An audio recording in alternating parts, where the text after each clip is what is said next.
Сайн бацгаана уу та бүхэндээ энэ өдрийн мэндийг хүргэе. Увс аймгийн 2-р цэцлэг сургуулийн анхан шатны сургалтын багш уу гантан байна. Багангийн сурагчдын хэл яриа оюун ухааныг хөгжүүлэх ажлын туршлагаа та бүхэндээ танилцуулж байна. Хэл яриа гэж юу вэ? Хэл гэдэг нь үг болон тэдний утга агуулга, өсийг хэрэглэн, өгүүлбэр зөв зохиох, төрсүүдийг багтаасан тэмдэгтийн тогтолцоо юм. Өөрөөр хэлбэл хүний сэтгэн ботсон зүйлийг дамжуулан гаргах танин мэдхүйн процесс юм аа. Хэл оюун ухаан хоёр бол салшгүй холбоотой байдаг. Оюун ухаан гэдэг нь тодорхой хүрээнд олж авсан дадал туршлагыг хуримтлуулан шингээж авах чадвар юм.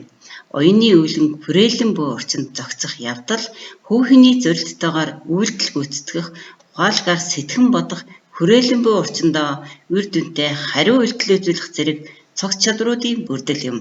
Оюун ухааны дотор 8 ангил нь үздэг. Нийт нь хэл ярианы оюун ухаан. Үгээр сэтгэж, хэл яриагаар өөрийгөө илэрхийлж, утга санааг ойлгуулах чадвар. Хоёрт нь математик, логикийн оюун ухаан. Тоолох, тооцсон бодох, нотлохоо хийх, математикийн хүнд үйлдэлүүдийг гүйцэтгэх чадвар. Гуравт нь дүрслэл, орон зайн оюун ухаан. Бүтээх, дүрслэх, хараа, орон зайн мэдрэмж, орон зайн сэтгэлгээ, зураг дүрслэлийн мэдээлэлтэй харьцах чадвар. Дөрөвдөн хөгжмийн оюун ухаан. Хөг аялгау, хэмнэл давтамжийг ойлгох, мэдрэх чадвар. Тавд нь бие хөдөлгөөний оюун ухаан. Биеийн хөдөл, хөдөлгөөний эвсэл, биеийн хөдөлгөөнөө удирдах чадвар. Зургаад нь харилцааны оюун ухаан.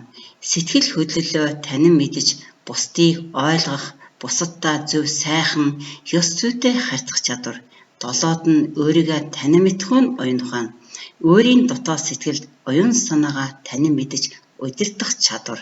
8-д нь байгаль дэлхийгээ хайрлах, танин мэдхүйн оюун ухаан. Хүрээлэн буй орчин, байгаль дэлхийгээ хайрлан хамгаалж, байгалийн үзэгдэл хуулиудыг танин мэдхүйн чадвар багтана.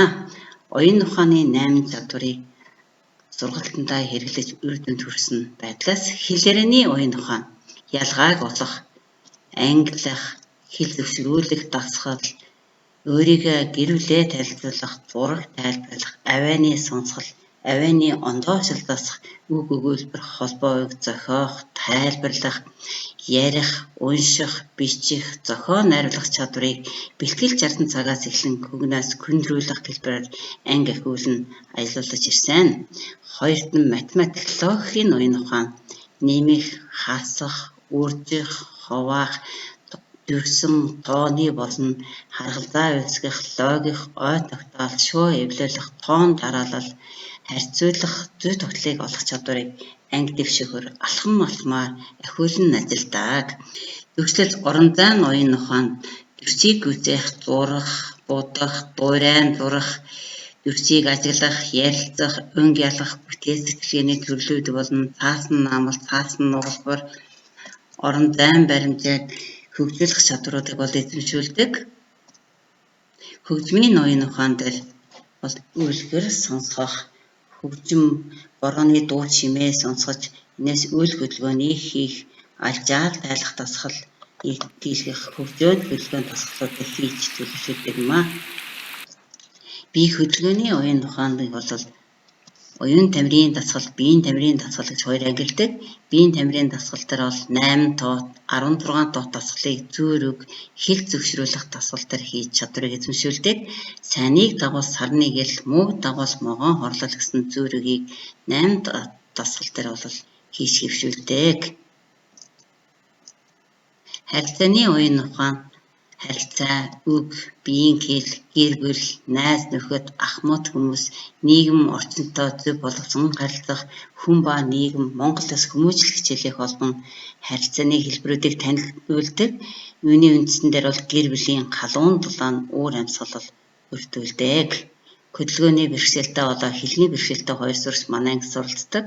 Хөдөлгөөний бэрхшээлтэй сурагчдад ямар үр дүн гарсан бэ гэхээр ангийн сурагчдан бол туслах, дэмжих, зөв харилцах, хичээлдэн туслах, өөрөө өөртөө итгэлтэй болох, хичээлдээ идэвхтэй болсон хэлний бэрхшээлтэй хүүхдүүд ямар үр дүн гарсан бэ гэвэл цээжээр бичих, бүтээх, унших, ярих, зурах, теннис тоглох, харилцааны чадвар хөгжсөн, анги хамтлагны дунд нийгэмшил сурагч бүр итгэл өгч та бүгдийг хийж чадна гэсэн урам өгч хүүхдээрээ намжин нийгэмшиж тестийн тэмцээнд явж 2 медаль хүртээ.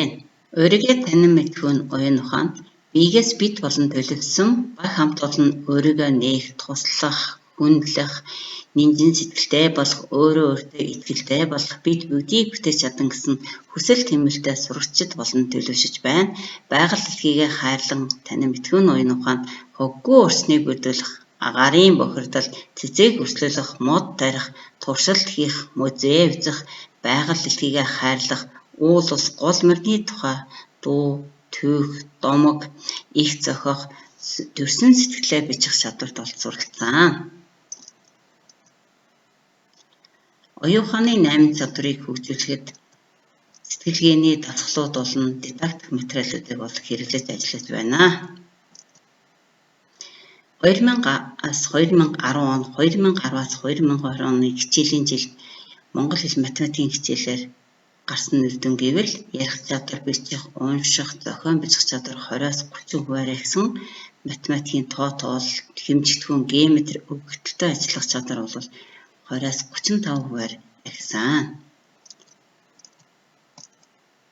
Сурагчдад гарсан үр дүн эмгэгтэй болсон, цаг баримтлах, бүтээлчээр сэтгэгдсэн, хэл яриа хөгжсөн, найруулан бичих, зохиох, дүр туврах, дуурайн зохиох, уран унших, багийн үйл ажиллагаа, найз нөхөд бусдыг хүндлэх, эрүүл мэнд, өөрийгөө хайрлах, ах мод хүмүүсийг хүндлэх, бүтэц сэтгэлгээний хурд нэмэгдэн чадвар бүрийн үр дүнг тооцож сурсан.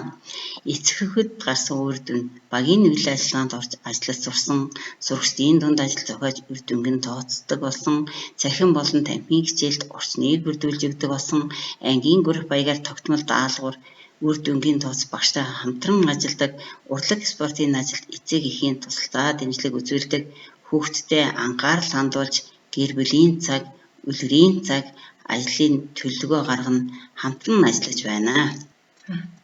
Математикийн хичээлээр сэтгэлгээ хөгжүүлэх 24 төрөл байна.